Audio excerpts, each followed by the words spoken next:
My name is Claire Bennett. I'm 31. I never thought I'd be the kind of woman who measures love in bank transfers and voicemail frequency, but here we are. 8 months ago, if someone had asked me about my life, I would have said it was steady. Not perfect, but solid.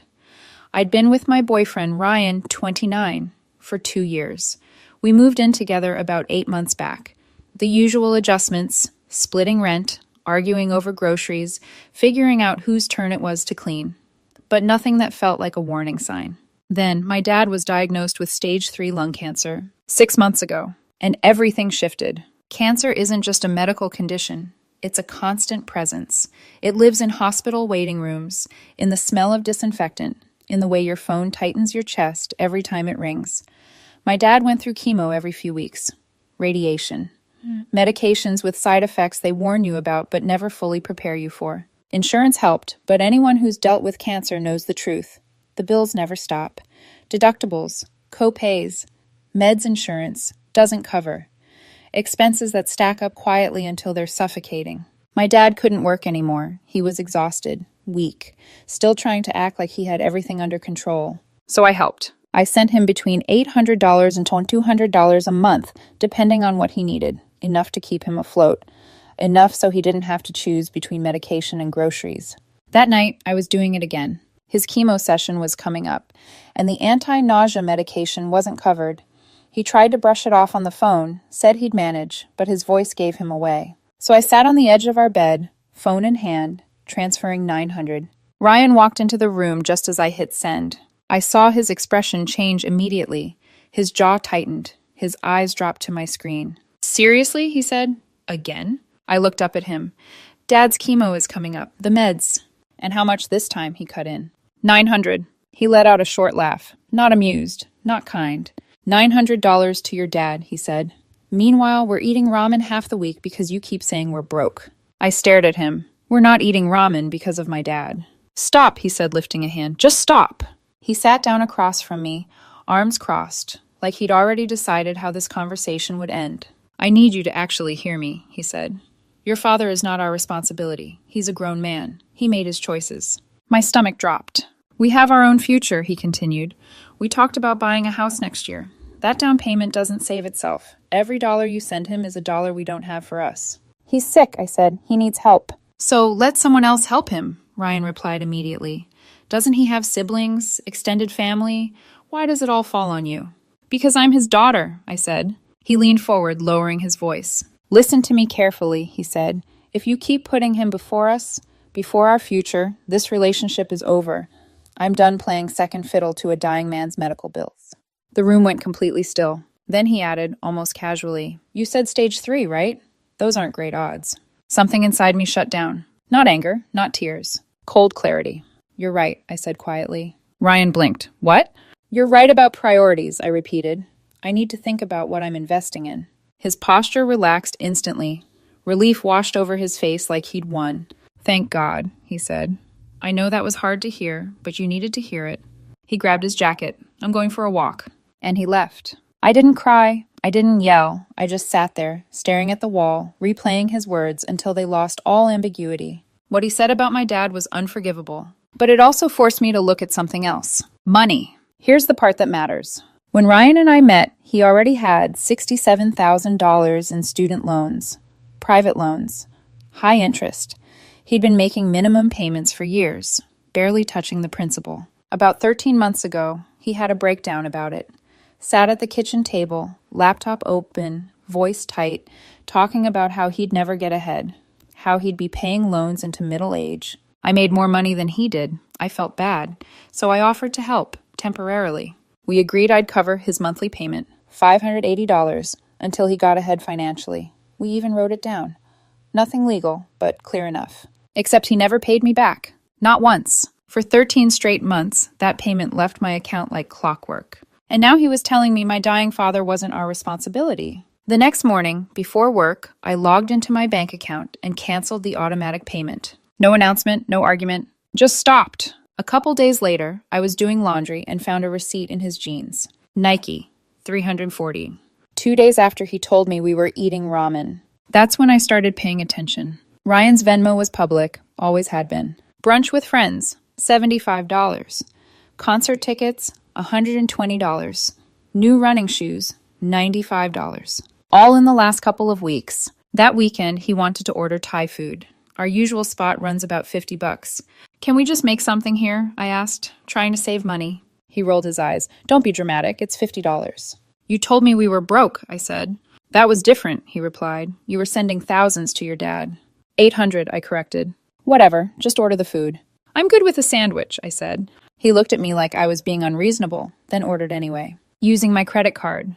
Tuesday came. His loan servicer tried to pull the payment. Declined. Wednesday, his phone rang while he was in the living room.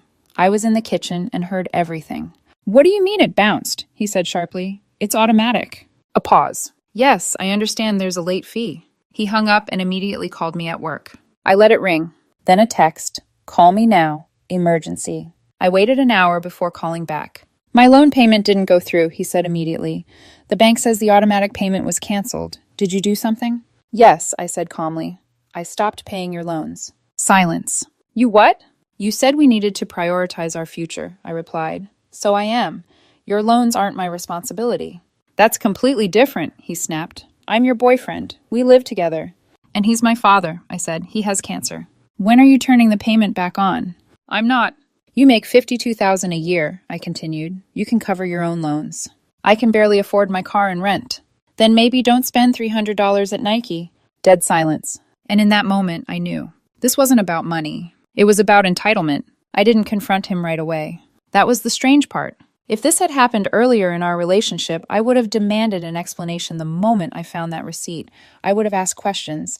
I would have tried to understand his side. I would have looked for a version of the story where no one was the villain. But something had shifted. Once you hear someone reduce your parents' life to odds and inconvenience, a lot of noise fades away. You stop reacting. You start observing. So I watched. I watched how Ryan moved through the apartment in the days after the payment bounced. How he still acted like nothing fundamental had changed. How he complained about work, about traffic, about the gym being crowded, normal, everyday annoyances, while the consequences of his own choices were quietly lining up. He didn't mention the late fee again that first night, didn't ask if it was a mistake, didn't apologize. He just assumed I'd fix it the same way I always had. That assumption sat heavy in my chest. The more I paid attention, the clearer the pattern became. He still stopped for coffee every morning. Not the cheap kind, the kind with oat milk and extra shots. Still met friends for brunch on weekends. Still talked about concerts he wanted to go to before prices go up. All the while reminding me, casually, repeatedly, that we needed to be careful with money. One night he came home carrying a shopping bag, set it down by the door like it was nothing. What did you get? I asked. Just some stuff, he said, already walking toward the bedroom. I didn't press. Later, while he showered, I checked his Venmo again. Another charge. Another night out. Another payment that could have gone toward his loans. That's when it really sank in. Ryan wasn't broke. He was subsidized. There's a difference. Subsidized people don't feel urgency. They don't feel pressure. They don't feel the weight of consequences because someone else is quietly absorbing the impact. They talk about being stressed about money while refusing to change a single comfort. I thought back to all the conversations we'd had over the past year. Him saying things like, once the loans are under control, I'll start saving. Or, I just need a little breathing room. Or my favorite, this is temporary. Temporary had turned into 13 months. And now, the moment I redirected that money to my father, who was fighting for his life, Ryan had decided I was the problem. That weekend, he started testing boundaries. Not directly, not yet. Little comments. Must be nice not worrying about loans anymore, he said one evening, half joking, half resentful. I didn't respond. You know they're going to keep calling, he added. That's how they are. I know, I said. He watched me, like he was waiting for guilt to kick in, for me to flinch. I didn't. Monday morning, his phone started ringing more often. Unknown numbers, local area codes, numbers that left no voicemail. He silenced them during breakfast, jaw tight. They won't stop, he muttered. It's ridiculous. They're doing their job, I said, spreading peanut butter on toast. You owe them money. He shot me a look. You don't have to sound so smug about it. I'm not smug, I replied. I'm factual. That afternoon, he texted me screenshots of emails from the loan servicer. Bold subject lines, late payment warnings, a notice about credit reporting. I read them, didn't reply. When I got home, he was pacing the living room. This is getting serious, he said. They're talking about reporting it to the credit bureaus. Okay, I said, setting my bag down. Okay? he repeated. That's it? Okay. What do you want me to say? That you'll help me, he snapped. That we'll figure this out together. The words hung there. Together. I did help you, I said calmly, for over a year. That was before, he shot back, before you decided to punish me. I'm not punishing you, I said. I'm following the priorities you set. He ran a hand through his hair, frustrated. You're twisting this. No, I replied. I'm applying it consistently. That night he slept restlessly, tossed, checked his phone every time it buzzed. At one point he got up and went to the couch. I stayed in bed, staring at the ceiling, thinking about my dad's last appointment, about how tired he looked, about how he'd tried to joke with the nurse to hide how scared he was. The contrast was unbearable. Within a week, the calls became relentless. Every couple of hours, different numbers, different voices, same script. Ryan stopped answering. He started letting them go to voicemail, the phone vibrating on the table like a trapped insect. They're threatening legal action, he said one night, voice strained. Then set up a payment plan, I said. I tried, he replied. They want the full amount plus late fees. How much? $640, he said, right now. I nodded. That sounds right. He stared at me. You don't care. I care about my father, I said. And I care about not being manipulated. He pulled out his laptop and opened a spreadsheet. Rows highlighted in different colors. Categories broken down neatly. Look, he said, turning it toward me. After rent, car, insurance, groceries, I'm negative $300 a month. And that's without the loan payment. I looked at it carefully. You've got Spotify Premium, Netflix, HBO, and Hulu, I said. That's almost $50. Those are necessities, he replied immediately. Your car payment is $480, I continued. That's a nice car. I need it for work. You work downtown. There's a bus. I'm not taking the bus, he snapped. And there it was. The line he wouldn't cross. Not cutting subscriptions, not downsizing the car, not changing habits. Just asking me to step back in and absorb the damage. You're not broke, I said quietly. You're just unwilling to change. He slammed the laptop shut. You're really going to let my credit get destroyed over this? I'm not doing anything, I replied. You're making choices. The calls didn't stop. They rang during dinner, during movies, late at night, early in the morning. Ryan stopped sleeping well, started snapping over small things, left dishes in the sink, then complained when I didn't clean them. One night, his phone rang at midnight. He didn't answer. The voicemail came through anyway, a flat professional voice explaining next steps. He stared at the wall afterward, silent. This is ruining my life, he said. I thought about my father, hooked up to machines, fighting nausea and fatigue just to survive another week.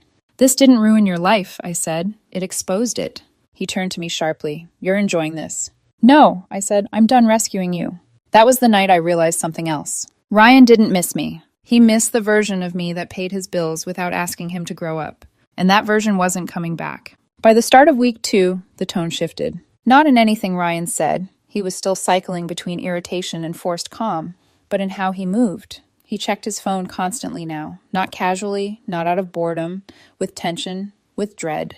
Every unknown number made his shoulders tighten. Every voicemail notification made his jaw clench. That Monday morning, he didn't finish his coffee, just stared at it while his phone buzzed again on the counter. Aren't you going to answer? I asked. He shook his head. It's them. They'll keep calling, I said. I know, he snapped. That's the problem. He left for work already irritated, slamming the door harder than necessary. I watched him go, feeling oddly detached, like I was observing someone else's life instead of living inside it. Around noon, my phone buzzed. Ryan, they're saying this is officially delinquent now. I read it. Didn't reply. 10 minutes later. Ryan, Claire, this is serious. They're talking about reporting it. Still nothing from me. Another buzz. Ryan, why are you doing this? That one lingered. Because the truth was, I wasn't doing anything. I had simply stopped doing something I never should have been responsible for in the first place. When I got home that evening, Ryan was already there, standing in the living room, phone in hand, pacing. They called my work number today, he said the moment I walked in, during a meeting. I set my bag down. Okay. My boss noticed, he continued, asked if everything was all right. That's unfortunate, I said evenly. He stopped pacing and stared at me. Unfortunate?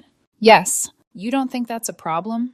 I think ignoring debt tends to create problems, I replied. His nostrils flared. I didn't ignore it. You pulled the rug out from under me. I gave you 13 months of notice, I said. You just didn't listen. That's not the same thing, he snapped. You knew I couldn't handle it all at once. And you knew my dad was sick, I replied. Yet you still gave me an ultimatum. He opened his mouth, then closed it again. For a split second, I thought he might actually reflect. Instead, he went on the offensive. "You're punishing me for being honest," he said. "I told you how I felt about our finances. That's what couples do." "No," I corrected. "Couples don't threaten each other when one person refuses to abandon their parent." "That's not what I said." "You said prioritizing my father was stupid because his odds weren't good." "I was stressed," he shot back. "People say things they don't mean when they're stressed." "And I did something I do mean," I replied. "I stopped paying debt that isn't mine." He laughed sharply. "You're acting like this is some moral stand." "It is," I said, "just not the one you want." That night, the calls didn't stop. Different numbers. Same cadence. Every couple of hours, like clockwork. Ryan tried answering one.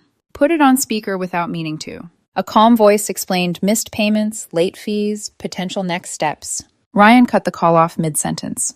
"This is harassment," he said, rubbing his face. "It's accountability," I replied. He looked at me like I'd slapped him. "You've changed," he said. "No," I said quietly. "I stopped enabling you." That word landed hard. "Enabling," he repeated bitterly. "You think you were enabling me?"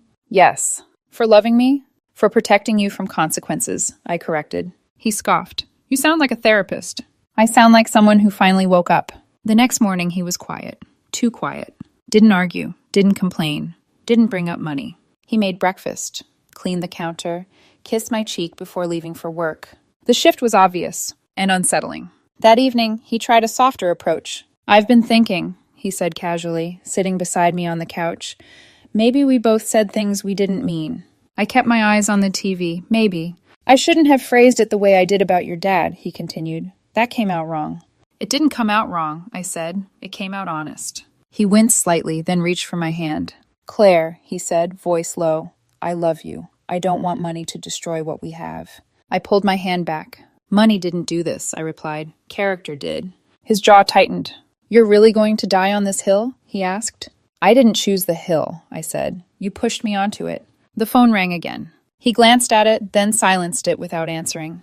"This is getting out of control," he muttered. "It was always out of control," I replied. "You just didn't feel it until now." That was the moment something else surfaced. Not anger. Fear. Ryan wasn't afraid of losing me. He was afraid of losing the financial cushion he'd built his life around. And once I saw that clearly, there was no unseeing it. The shift came fast. Too fast. One day, Ryan was angry and defensive, snapping every time his phone buzzed. The next, he was gentle, almost careful, like someone walking across thin ice, testing each step before committing his weight. That alone told me everything. Men don't pivot like that unless fear is driving. He came home early that Thursday, earlier than usual. I was in the kitchen chopping vegetables when I heard the door open. "Hey," he said, softer than he'd sounded in days. I glanced up. "Hey!" He hovered for a moment, then set a grocery bag on the counter. Real groceries this time. Not delivery, not takeout. "I picked up stuff to cook tonight," he said. "Thought we could just stay in." I nodded, non-committal. He watched me, waiting for warmth. When he didn't get it, he tried something else. "I've been thinking about what you said," he began, "about enabling." I kept chopping. "I don't think it's fair to say I was using you," he added quickly. "I mean, we agreed on the loan thing together." "We agreed you'd pay me back," I replied. "You never did." "That doesn't mean I wouldn't have," he said. "Things just got in the way." I set the knife down and finally looked at him. "What things?" I asked. He opened his mouth, closed it, then shrugged. "Life." That was the problem. Life had always been an excuse that only flowed in one direction. That night, he cooked dinner, cleaned up afterward, even did the dishes without being asked.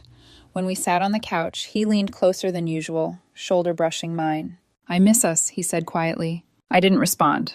He took that as an invitation instead of a boundary. "I hate that we're fighting like this," he continued. "I just want things to go back to how they were." There it was. Not better, not healthier, just back. "How they were worked for you," I said. "Not for me." He stiffened. "That's not fair." "It's accurate." He exhaled slowly, like he was trying to stay calm. "You know, my ex, Trish, used to say stuff like this too." I turned my head. "Excuse me?" "She was always big on boundaries," he said, waving a hand. "Always making everything about principles instead of compromise." Something cold slid down my spine. "That's interesting," I said carefully, "because last I checked, you called her too controlling and impossible to please." Ryan shrugged. I was younger then. So was she, I thought, and somehow still expected more accountability from you. He leaned back, arms crossed now, The softness was cracking. I just don't understand why you're being so extreme, he said. This is one conversation that went badly. One conversation where you told me my father wasn't worth investing in, I replied. That's not a small thing. I didn't say that, he shot back immediately. You said his odds weren't good, and that prioritizing him was stupid, I said. What do you call that? He opened his mouth, then snapped it shut, jaw tight. People say dumb things when they're scared, he muttered. And people show who they are when money is involved, I replied. That was when the switch flipped. The warmth vanished. So that's it? He asked sharply. You're just done with me? I didn't say that, I said. I said I'm done funding you. That's the same thing, he snapped. You know it is. No, I replied. That's what it feels like when you've been confusing support with entitlement. He stood up abruptly, pacing now. You're acting like I'm some kind of villain, he said. Like I planned all this. I'm acting like an adult who finally stopped cleaning up messes that aren't hers, I replied. He turned on me. You like being needed. I met his stare. I liked being partnered. There's a difference. The phone rang again. He froze mid-step. Didn't answer. Just stared at it like it might explode. They won't stop, he said quietly. I can't even focus at work anymore. That's what consequences sound like, I replied. He laughed bitterly. You're really enjoying this, aren't you? No, I said. I'm exhausted. That night, he tried one last tactic. He moved closer, lowered his voice, reached for my hand again. Claire, he said, please, I messed up. I know that. But we can fix this. I pulled my hand away. The loans are your problem now, I said. That part is fixed. His eyes hardened. So you're just going to let my life fall apart? I'm not letting anything happen, I replied. You're choosing not to adjust. He stared at me for a long moment. Then he said it. You're being cruel. I didn't raise my voice. I didn't flinch. No, I said. Cruel would have been staying quiet while you showed me exactly who you are. He looked away first. And in that moment, I knew the love bombing was over. What came next wouldn't be gentle. It would be war. The calls started coming every 2 hours. At first, Ryan tried to pretend they weren't happening. He'd silence his phone, flip it face down, push it a little farther away on the table. But phones don't care about denial. They buzz anyway. They light up anyway. They keep score. By the middle of that week, the sound alone was enough to change his mood. Buzz. Jaw tightens. Buzz. Shoulders rise. Buzz. Irritation spills into everything else. They called me 6 times today, he said one evening, dropping his keys louder than necessary, during meetings. I was at the counter reading an email from my dad's oncologist. I looked up. Did you answer? No, what's the point? They just repeat the same script. They repeat it because it works, I said. Eventually. He scoffed. Easy for you to say. I didn't respond. There was nothing to add that wouldn't turn into a fight. A few nights later, he sat down across from me with his laptop open, the same spreadsheet he'd shown me before. This time he'd added more colors, more categories, more highlighting. Look, he said, pushing it toward me. I'm trying to be transparent here. I leaned in and actually studied it. Rent, car payment, insurance, gas, groceries, then extras. Spotify Premium, Netflix, HBO, Hulu. Almost $50 right there. You've got 4 streaming services, I said calmly. Those are basic, he replied immediately. Everyone has them. Your car payment is $480, I continued. That's high.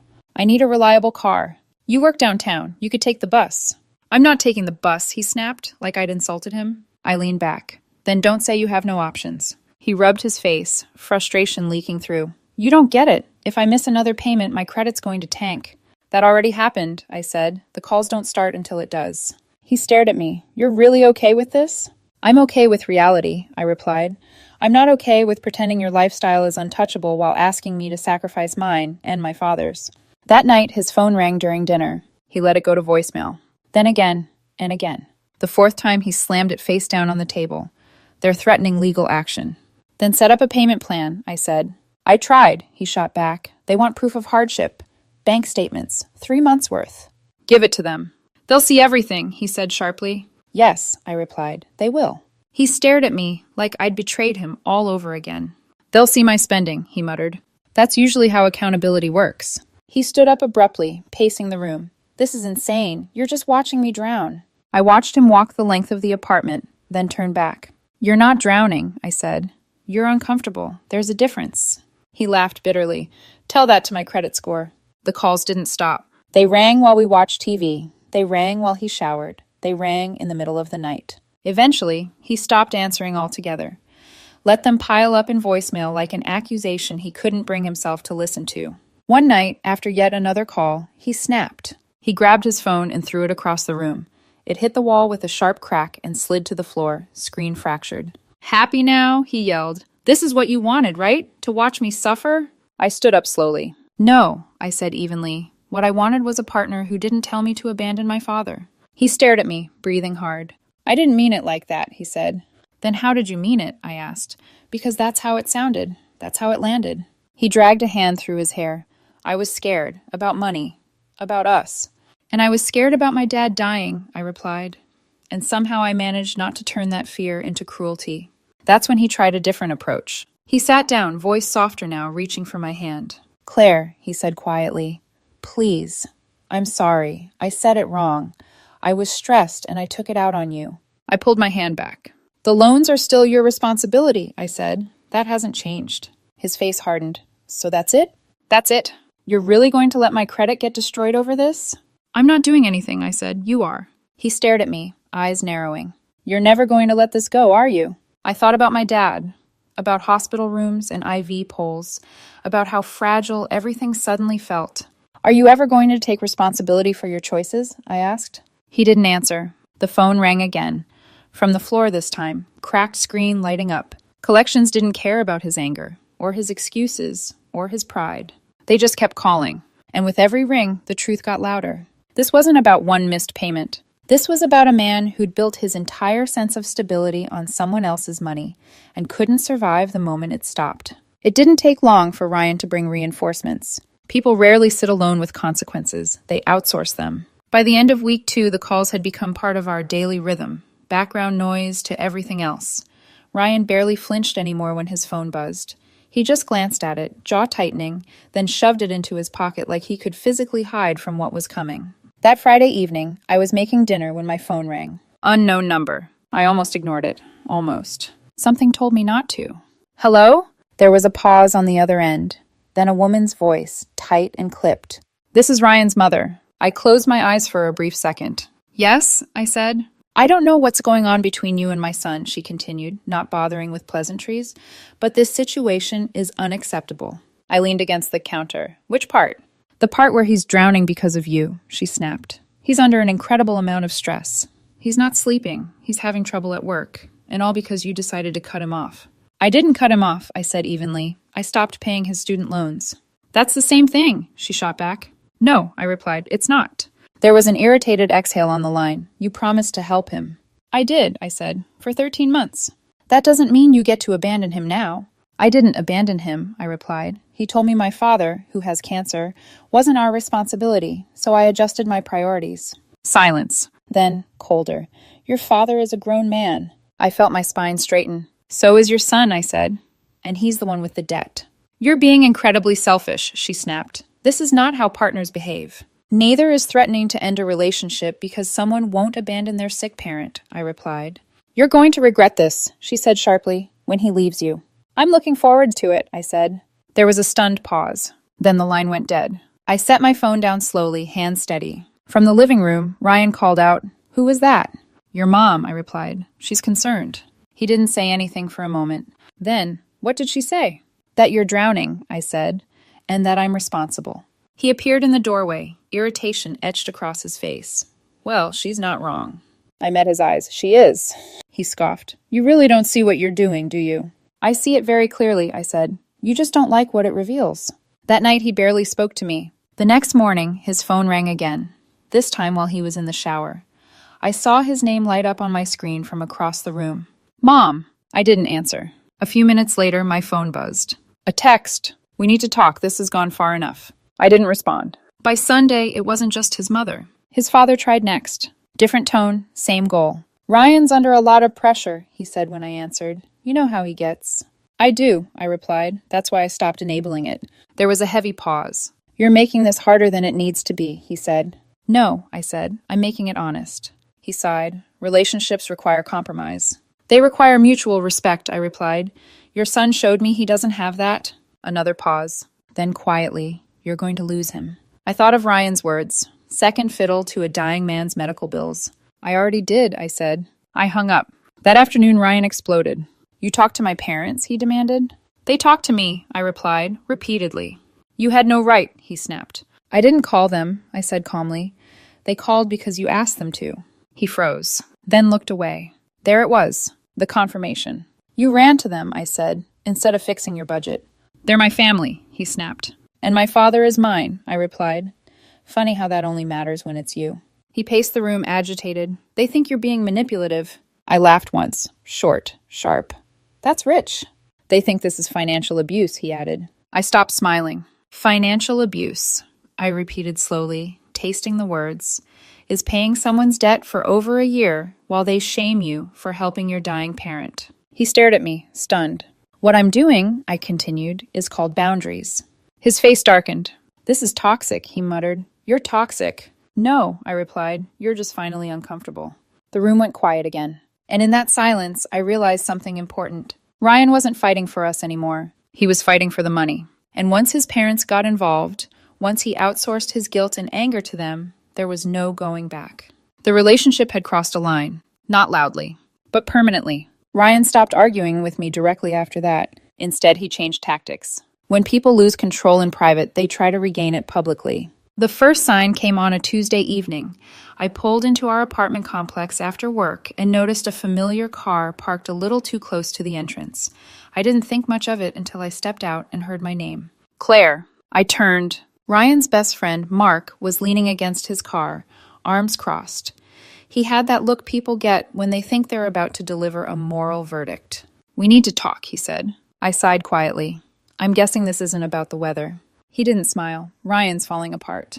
That's unfortunate, I replied, but not surprising. Mark straightened. You can't just cut someone off like that.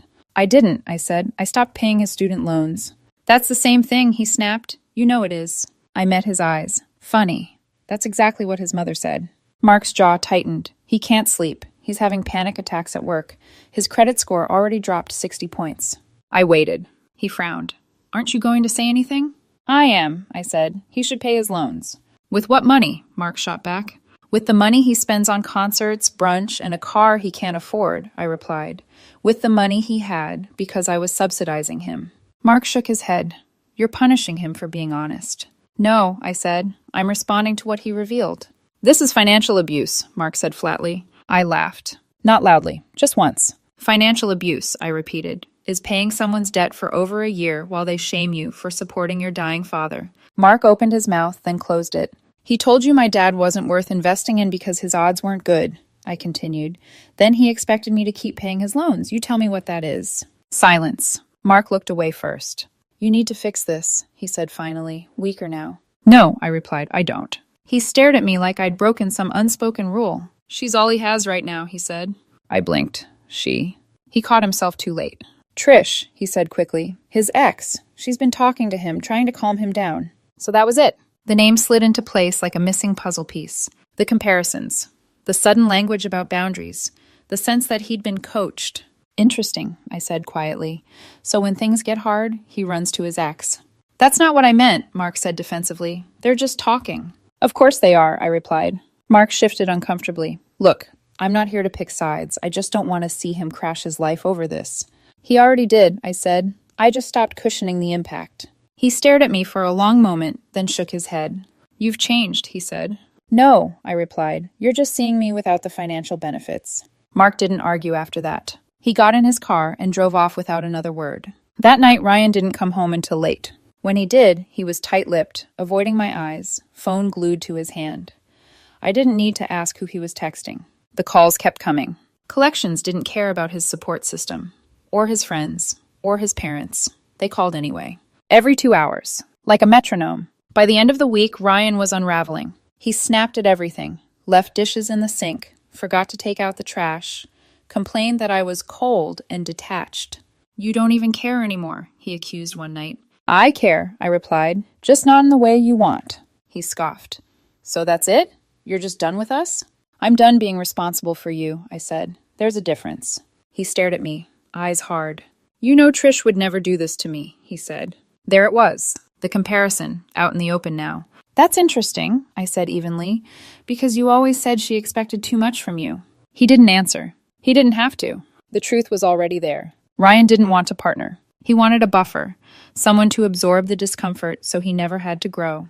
And the moment I stopped playing that role, he replaced me emotionally, if not physically, with someone who would tell him what he wanted to hear. That's when I started planning my exit. Quietly, carefully, not out of spite, out of self-respect. By week 6, Ryan was barely functioning. The calls hadn't slowed. If anything, they'd gotten more aggressive. New numbers, earlier hours, weekends included. His phone was never silent anymore. It buzzed during meals, during showers, sometimes even in the middle of the night, vibrating against the nightstand like an accusation he couldn't escape. He stopped answering entirely. Let them pile up. Let the voicemails stack like evidence. One evening, I came home to find him standing in the doorway of the living room, still in his work clothes, backpack slung over one shoulder, like he hadn't fully decided whether to come in or leave again. "I can't do this anymore," he said. I set my bag down slowly. Okay. That wasn't the response he wanted. He blinked. "That's it? Just okay?" "What do you want me to say?" I asked. "That you'll help me," he snapped. "That we'll figure this out together. Something." "We're not together on this," I said evenly. "You made that clear." "I apologized," he shot back. "No," I corrected. "You said you were sorry I was upset. That's not the same thing." He scrubbed a hand down his face, eyes red. Not crying, just worn down. Exhausted in the way people get when consequences refuse to negotiate. "I can't afford to live here anymore," he said finally. "With the loan payments, the collection fees, I'm negative every month. I have to move back in with my parents." "Probably smart," I replied. His head snapped up. "That's all you have to say?" "What do you want?" I asked. "Sympathy?" He laughed, short and bitter. "You created this." "No," I said. "You created this when you told me my father wasn't worth prioritizing. I stopped paying debt that wasn't mine. You refused to change your spending. We both made choices." His hands shook slightly at his sides. "I hate you." I nodded once. "Yeah, I noticed." The move out happened fast after that. Sunday morning, his parents pulled into the parking lot with a rented truck. His father avoided eye contact completely. His mother shot me a look sharp enough to cut glass as she carried boxes past me without a word. Ryan moved through the apartment quietly, efficiently. No arguments, no nostalgia, just logistics. He took his things from the common areas, the coffee maker he'd insisted we needed, the throw pillows he'd picked out, the bookshelf he'd filled with books he never finished. I watched from the kitchen, arms folded, feeling strangely calm. When he reached the door with the last box, he stopped, turned. "I hope your dad dies alone," he said. The words landed heavy, but they didn't break me. I looked at him, really looked at him, and felt nothing but distance. "And I hope you learn how to budget," I replied. He flinched, just slightly. Then he set his key on the counter, turned, and walked out. The door closed behind him with a final, solid sound. That night my phone buzzed. "Mark, hope you're happy? He's devastated." I blocked the number. A few minutes later, another call from an unfamiliar number. "Ryan's mother." "You're going to hell for what you did," she hissed the moment I answered. I didn't argue.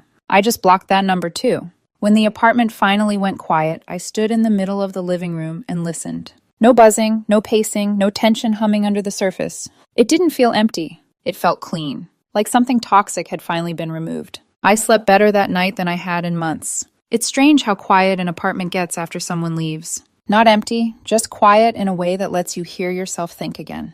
The first few days after Ryan moved out felt surreal. I kept waiting for his phone to buzz on the counter, for the sharp edge of irritation to creep back into the room, for tension to announce itself the way it always had. None of it came. Instead, the space felt lighter, cleaner, like I'd finally opened a window in a room that had been sealed shut for too long. A few weeks later, my dad finished his last round of chemo. I sat beside him at the hospital room, watching the nurse disconnect the IV line, my chest tight with something that felt dangerously close to hope. The scans came back a few weeks after that. The tumors had shrunk. Not gone, not cured, but smaller. Enough that the doctors used words like cautiously optimistic instead of prepare yourself. My dad was still weak, still recovering, but he was alive. And I was there for all of it. Every appointment, every long drive, every quiet afternoon where he dozed on the couch and I pretended to read while watching his chest rise and fall. The money I'd been spending on Ryan's loans didn't disappear. Half of it still went to my dad. The other half went into a separate savings account, one labeled simply down payment. By the end of the second month, I had nearly $9,000 saved. Not house money yet, but real progress. I heard about Ryan through mutual friends. I hadn't asked, but information has a way of finding you. He was living in his parents' basement now. His credit score had dropped again. Collections were still calling. His parents had helped with 1 month's payment, then told him he needed to figure out the rest on his own. Apparently, that came as a shock. About 6 weeks after he moved out, I got an email from him. A long one. Subject line, "I've been doing a lot of reflecting." I didn't open it right away. Let it sit there for a full day before curiosity finally won. It was filled with therapy language, talk about financial trauma, about growing up with scarcity, about how fear had shaped his reactions, about how he'd projected his anxiety onto me in the relationship. He never actually said I was wrong, just that he was learning, just that he hoped I could understand. I deleted it. No reply. A week after that, Mark showed up again, this time waiting in the parking lot when I got home from work. "I just wanted you to know," he said awkwardly, standing a few feet away like he wasn't sure how close was acceptable. "Ryan's in therapy now. He's actually dealing with his stuff." "Good for him," I said. "He still loves you," Mark added quickly. "He just didn't handle things well." "He loved my bank account," I replied. "That's not the same thing." Mark frowned. "That's not fair." I looked at him. He told me my dying father wasn't worth investing in because his odds weren't good, then expected me to keep paying his debt. You tell me what's fair. Mark didn't answer. He didn't need to. By then, I wasn't angry anymore. Just tired. Tired of people who want all the benefits of partnership without any of the responsibility, who want their problems solved but can't tolerate anyone else's. One evening, while I was helping my dad sort his medications, he asked about Ryan. "Whatever happened to him?" he asked gently. "We broke up," I said. He looked at me for a moment. "What happened?" "She wasn't who I thought he was," I replied. My dad nodded slowly. That knowing parent nod. The one that says I see more than I'm saying. "Your mother and I raised you to show up for family," he said. "Sometimes you find out other people were raised differently." "Yeah," I said. "Very differently." I wasn't dating. I wasn't interested. The apartment was peaceful.